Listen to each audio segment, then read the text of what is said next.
오늘의 성경 말씀 신명기 7장 1절에서 11절 말씀 보도록 하겠습니다. 교독해서 읽도록 하겠습니다.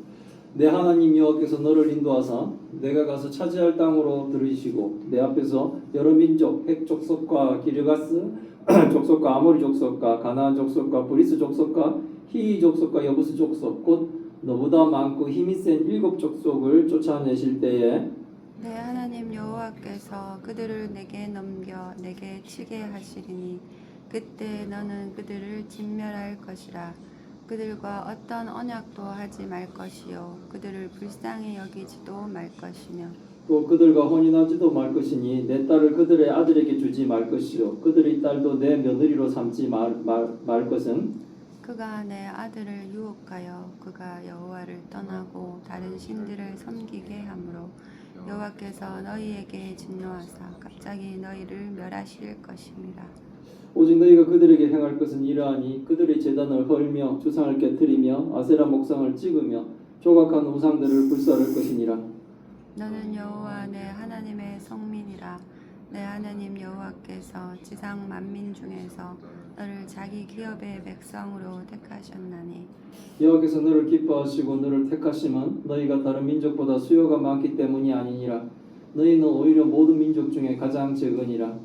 여호와께서 다만 너희를 사랑하심으로 말미암아 또는 너희의 조상들에게 하신 맹세를 지키려 하심으로 자기의 권능의 손으로 너희를 인도하여 내시되 너희를 그 종되었던 집에서 애굽 왕 바로의 손에서 속량하셨나니 그런즉 너는 알라 오직 내 하나님 여호와는 하나님이시요 신실하신 하나님이시라. 그를 사랑하고 그의 계명을 지키는 자에게는 천대까지 그의 언약을 이행하시며 인애를 베푸시되 그를 미워하는 자에게는 당장에 보응하여 멸하시나니 여호와는 자기를 미워하는 자에게 지체하지 아니하시고 당장에 그에게 보응하시느니라. 같이 읽겠습니다. 그런즉 너는 오늘 내가 네게 명하는 명령과 규례와 법들을 지켜 행할지니라. 아멘.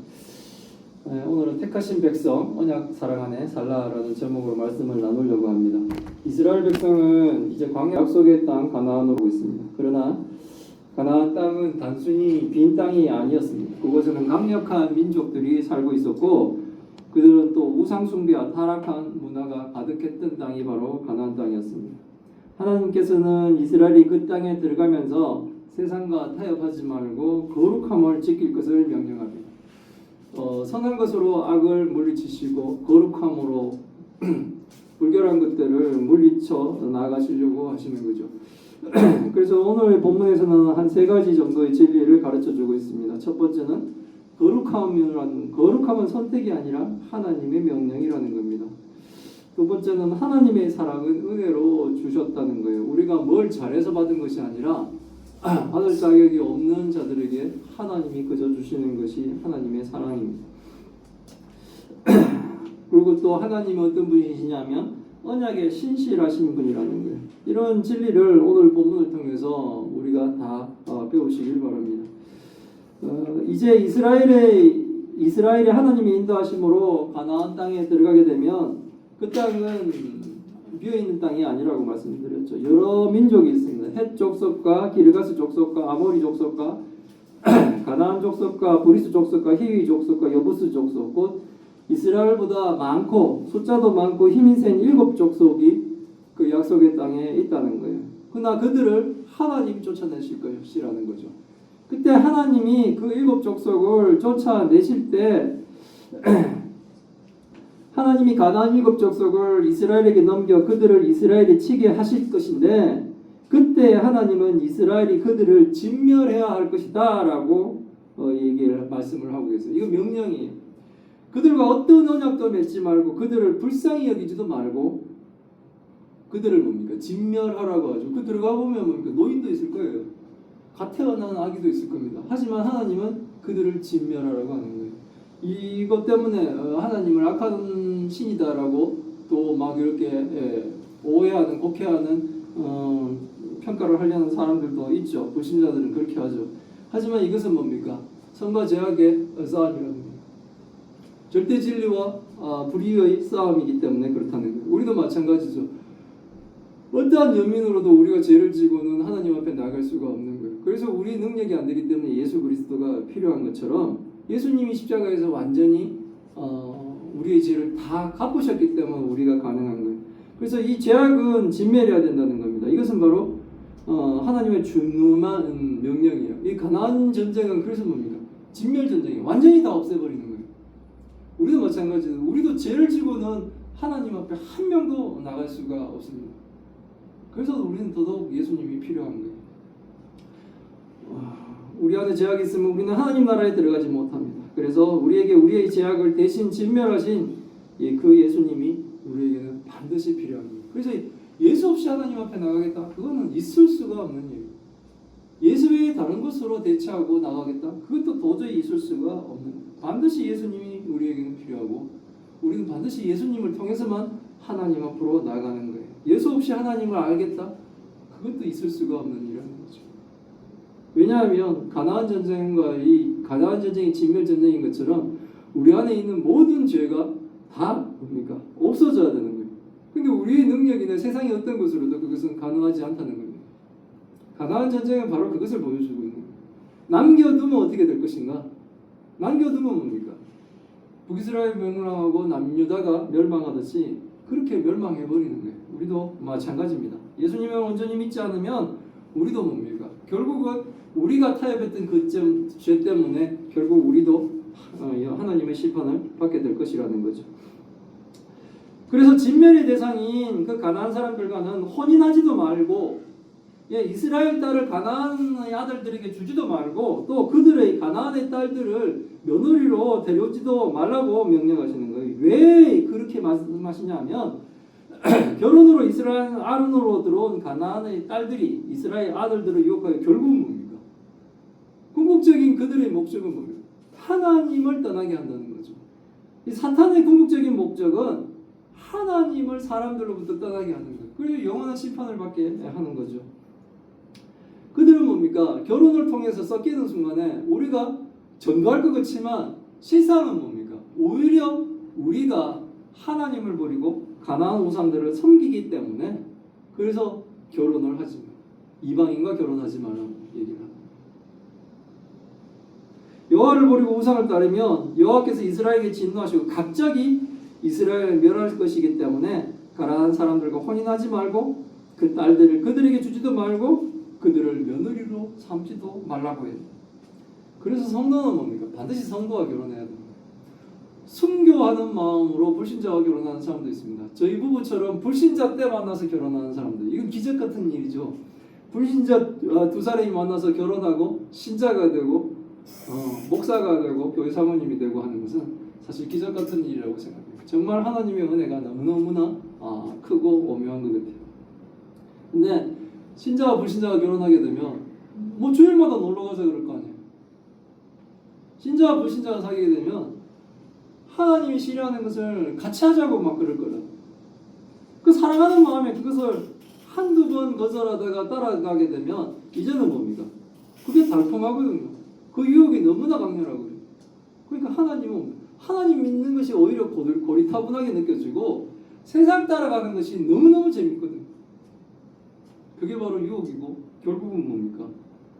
이스라엘이 멸망하듯이 그렇게 멸망되어 가는 거예요. 간증하는 사람들 중에 숱하게 이런 간증하는 사람 많습니다. 이방인 남편하고 만나고 결혼하고 결국은 교회를 떠나고 신앙을 버렸다가 수십 년 정말 지긋지긋한 인생 살다가 나중에 돌아와서 눈물 펑펑 흘리면서 그나마 다시 돌아온 것은 진짜 하나님의 큰 은혜죠. 그런 간증 많습니다. 그렇게 고백하는 사람들 많습니다. 아주 불신자가 만나서 진짜 몸속에 가시가 되어 계속 평생을 찌르며 괴로움 속에 살다가 하나님께 돌아가지도 못하고 계속 헤매다가 결국은 마지막은 완전히 다 허물어진 상태에서 겨우 하나님 붙들고 다시 살아나는 사람들. 그나마 다행입니다. 그나마 그게 행복해버리면 영원히 하나님 버리고 떠나서 영원한 심판을 받게 되는 거죠. 그래서 뭡니까? 성도는 반드시 성도와 결혼해야 돼요. 이게 믿는 여자 청년들 비유와 그 믿는 남자 그 청년들 비가 이게 좀 너무 안 맞아서 참 각 가정마다 기도의 제목들도 되는 것 같아요.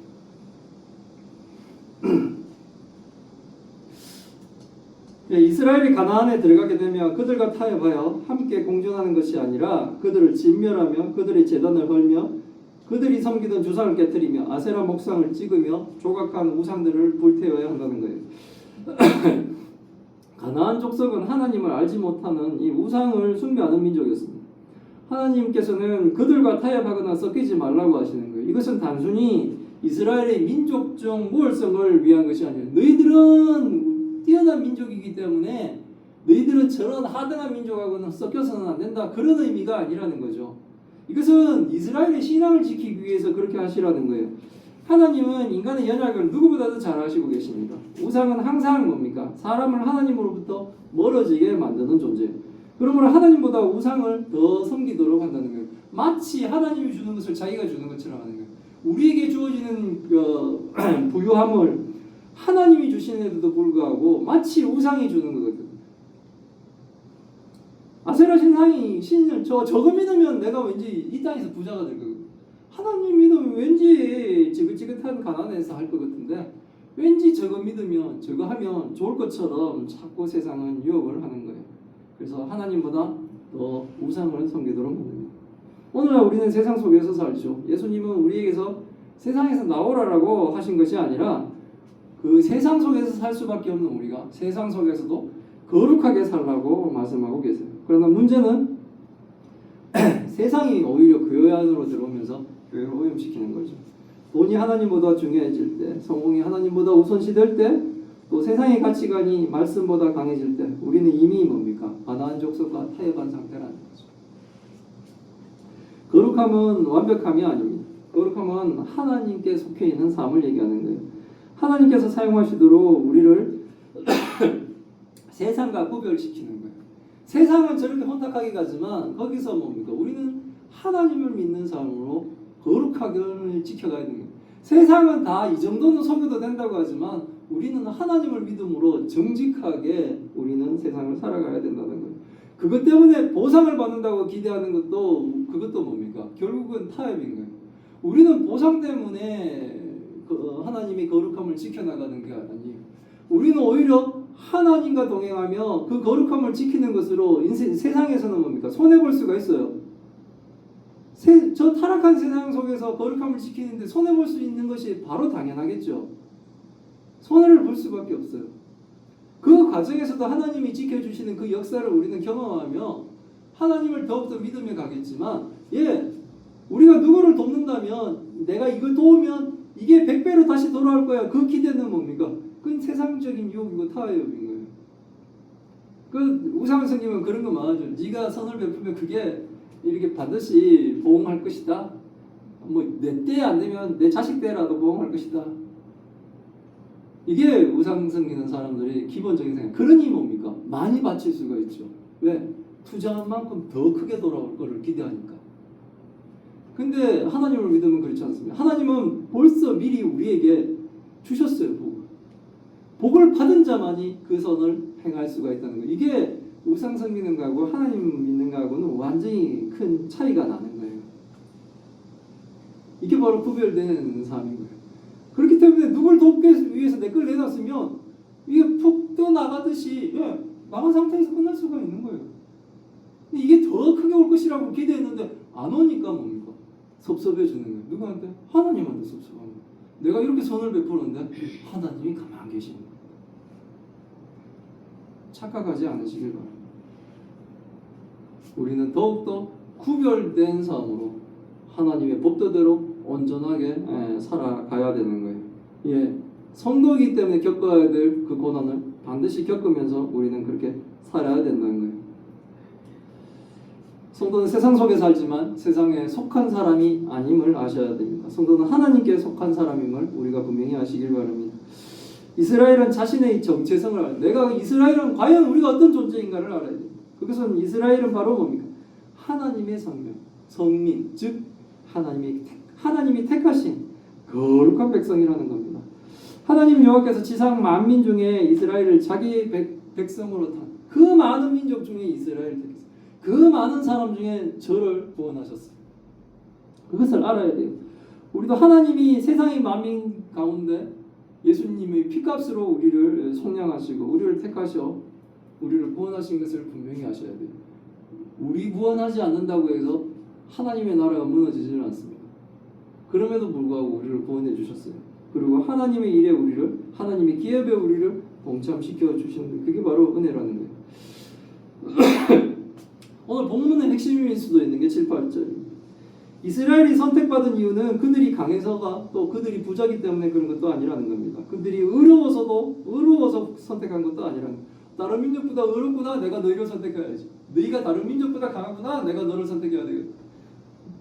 너희가 이제 다른 민족보다 부자구나, 그래서 내가 선택해야 되겠다가 아니라는 거예요. 오히려 이스라엘은 가장 작은 민족이었어요. 그럼에도 불구하고 하나님이 이스라엘을 선택한 이유는 사랑밖에 없어요. 하나님이 왜 저를 택하시고 구원하셨습니까? 이유는 하나님이 나를 사랑했기 때문에. 그것 말고는 이유가 없어요. 그럼 증거가 뭡니까? 그러면 우리에게는 확실한 증거가 있죠. 예수 그리스도를 보내주셨다는 거예요. 성경은 끊임없이 이 얘기를 하고 있습니다. 성경은 끊임없이 우리가 하나님을 먼저 사랑한 것이 아니고 하나님께서 먼저 우리를 사랑하셨다라는 것을 주장하고 있어요.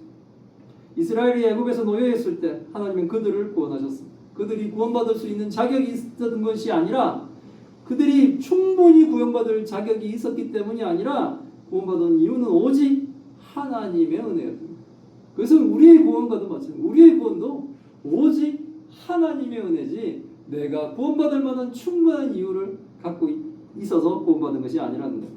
하나님께서 우리를 부르시고 구원하신 이유는 우리가 훌륭해서가 아니라 우리가 의로워서가 아니라 우리가 자격이 있어서가 아니라 하나님이 우리를 먼저 사랑하셨다는 거예요. 그 증거는 바로 예수 그리스도께서 십자가에 죽기까지 우리를 사랑하신 십자가 사랑으로 확실한 증거를 우리에게 보여주셨어요. 그래서 우리는 하나님의 은혜를 잊지 말아야 돼요. 이 은혜를 잊지 않으면 신앙에서 뭡니까? 떨어지지 않습니다. 이걸 잊어버리니까 억울한 거예요. 왜 나만 겪는 고통이냐고 맨날 부르짖게 되는 겁니다. 신앙생활이 오래되면 내가 잘나서 여기까지 오는 줄 착각하는 사람이 많아요. 그러나 성도는 늘 기억해야 됩니다. 나는 은혜로 구원받은 사람이다 라는 것을 항상 기억해야 되는 겁니다. 은혜를 기억하는 사람은 절대로 뭡니까? 교만하지가 않죠. 내가 자격도 없는데 하나님으로부터 은혜를 받았기 때문에 교만하지 않아요. 근데 이걸 잃어버리면 자기가 충분한 신앙심을 가지고 있기 때문에 하나님이 나에게 복을 주시고 하나님이 나를 구원하셨다라고 착각하는 사람이 있어요. 이런 교만이 들어가게 되면 연약한 자들을 깔보기 시작하는 거예요. 저 정도밖에 안 되는 믿음 가지고도 하나님 믿는다고 그러냐? 라고 다른 사람을 비난하는 비난의 눈이 발달되게 되는 거예요. 교만한 자입니다. 온전히 하나님께 은혜 받지 못한 사람이에요.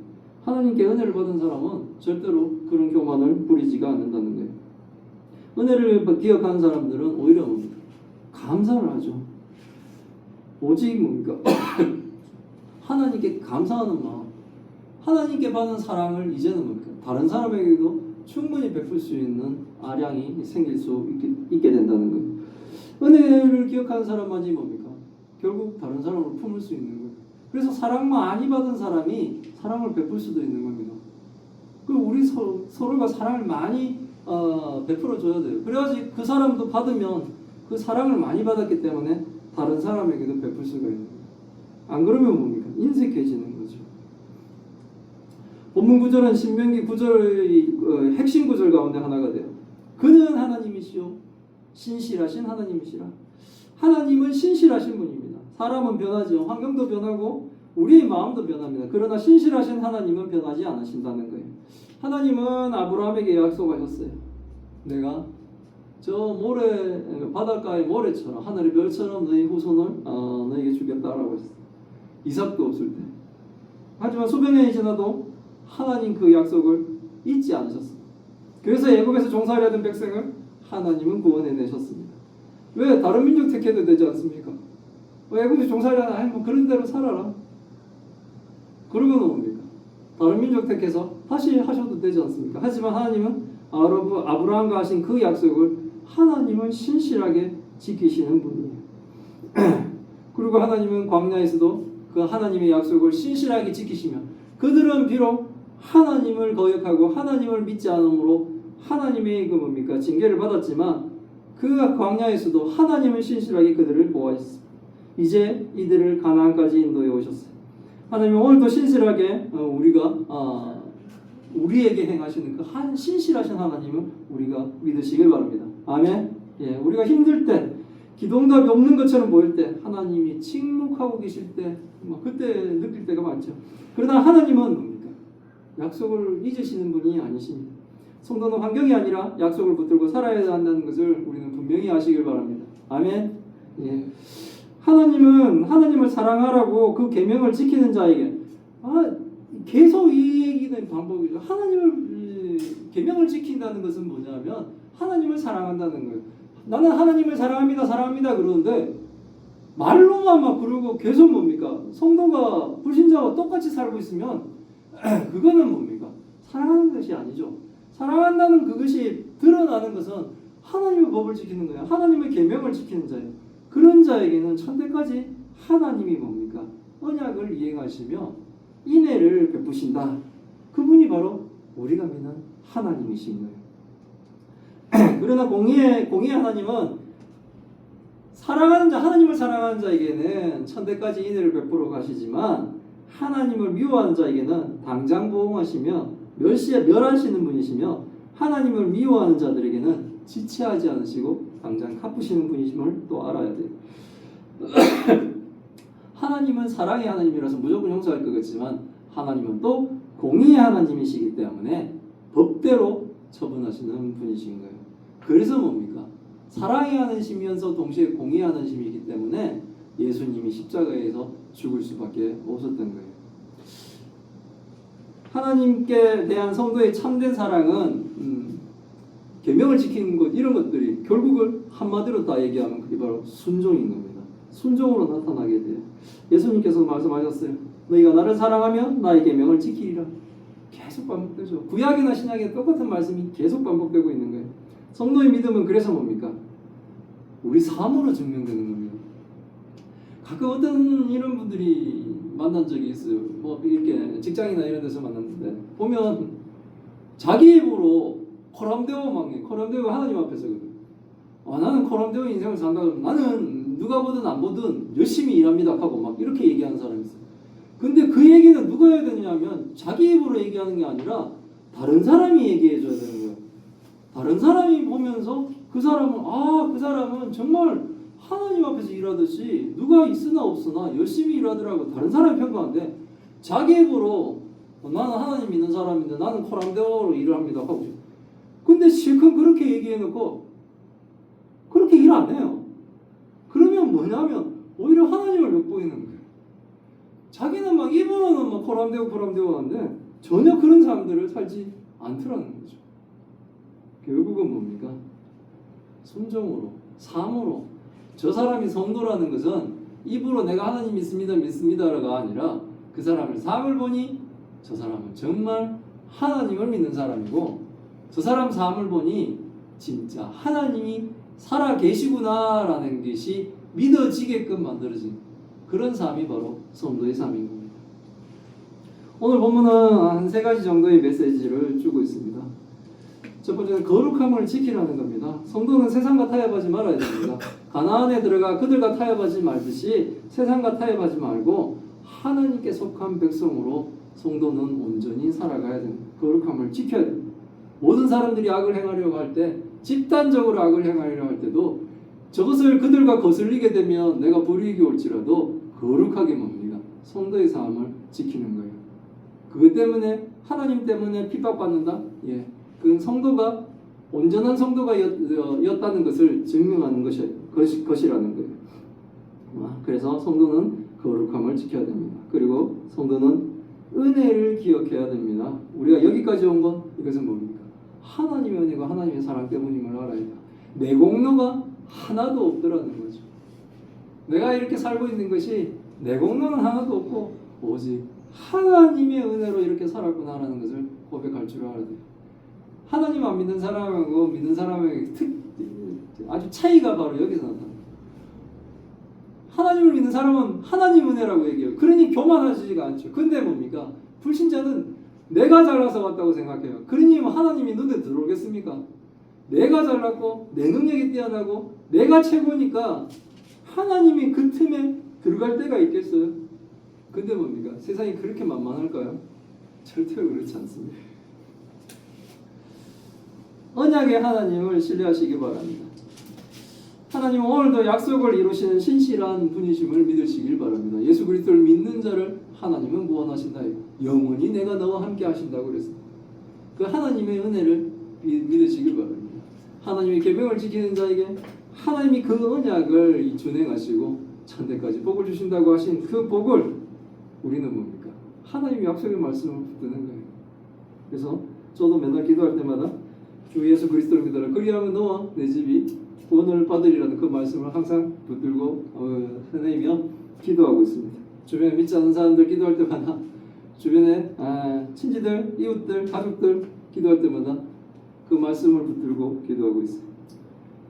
우리의 구원도, 우리의 가정도, 우리의 교회도 하나님의 언약 안에서 안전하게 지켜지고 있는 겁니다. 그러므로 우리는 거룩함을 잊지 말고 은혜를 기억하며 신실하신 하나님만 의지하는 참교회와 참성도들 다 되시기를 주의 이름으로 축원합니다. 아멘. 예, 기도하겠습니다. 하나님 감사합니다. 오늘 말씀을 통해 하나님 뜻을 알게 하시니 감사드립니다. 우리를 세상 가운데 불러내어 하나님의 자녀 삼아 주심에 감사드립니다. 그래서 우리가 잘나서가 아니라 하나님의 크신 사랑과 은혜로 구원받았음을 우리가 잊지 않게 하옵소서. 세상의 가치관과 제약에 타협하지 않고 오직 거룩한 백성으로 살아가게 하나님 도와주옵시고 우리의 생각과 말과 행동이 하나님의 영광이 되게 주님 도와주옵소서. 연약하여 넘어질 때마다 하나님의 강한 팔을 붙들어 주옵시고 언약에 신실하신 하나님을 끝까지 신뢰하게 하옵소서. 우리의 가정과 교회를 그리고 나라를 지켜주옵시고 다음 세대가 믿음을 이어갈 수 있도록 주님 도와주옵소서. 함께하지 못하는 하나님의 귀한 딸도 하나님 그 영혼 불쌍히 여겨 주옵시고 하나님 우리가 손으로 수고한 땀 흘려 수고한 그 모든 것의 열매를 먹을 수 있도록 주님 도와주옵시고 우리가 짓지 않은 성읍에 들어가 사는 아버지가 큰 복을 허락하여 주옵소서. 이 모든 말씀 우리 주 예수 그리스도 이름으로 기도드리옵나이다. 아멘.